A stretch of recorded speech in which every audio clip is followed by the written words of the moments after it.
Good morning everyone, my name is Shailesh Patil from Principles Gurukul. Today I am going to explain you a small topic called respiration.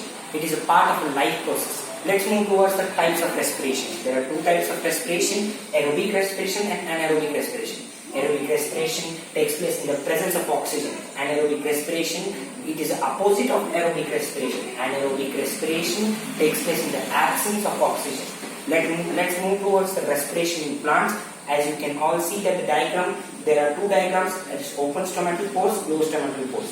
The function of the guard cell, when the guard cell swells, the stomatal pores get open, and when the guard cells get sink, the stomatal pores get closed. Before going towards the respiration animals, we will speak about the glucose breakdown. The formula for the glucose is C6H12O6. The glucose is made up of 6 carbon molecules that get split into 3 carbon molecules, which is a pyruvate. Then there are 3 types: presence of oxygen, absence of oxygen, and the lack of oxygen. Let's speak about the presence of oxygen. In the presence of oxygen, there are the product formation is carbon dioxide, water, and energy is released. It mostly takes place in the mitochondria. What is mitochondria? Mitochondria is the powerhouse of our body cell. Now let's move towards the absence of oxygen.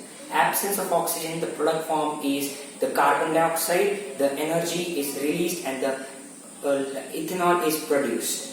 Now, it mostly takes place in the cytoplasm. Now let's move towards the lack of oxygen. Lack of oxygen mostly takes place in the muscle cells. Now, the product form is the lactic acid and energy. Now let's move towards the respiration animals. First we will speak about the aquatic animals. Aquatic animals, they respire the oxygen dissolved in the water. The example is fish. Now let's move towards the respiration in human. How humans respire? The humans respire by the help of the lungs. First, the human inhales the oxygen by the help of nostrils. It is called as nasal passage also. It has a small hair-like structure which helps to clean the dust particles which enter while we breathe.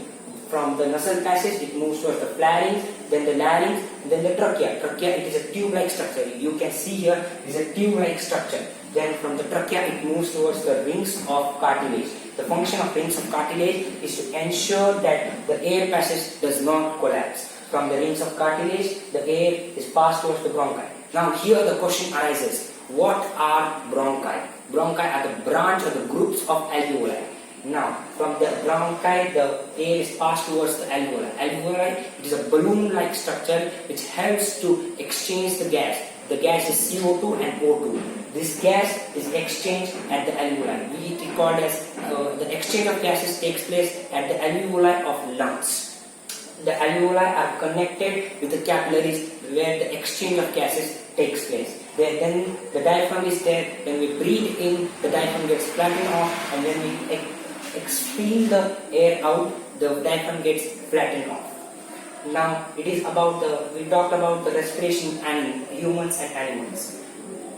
I should tell you, we have spoke about the types of respiration in plants, then the glucose breakdown, then the respiration in animals, and then the respiration in humans. I hope you are clear with my explanation.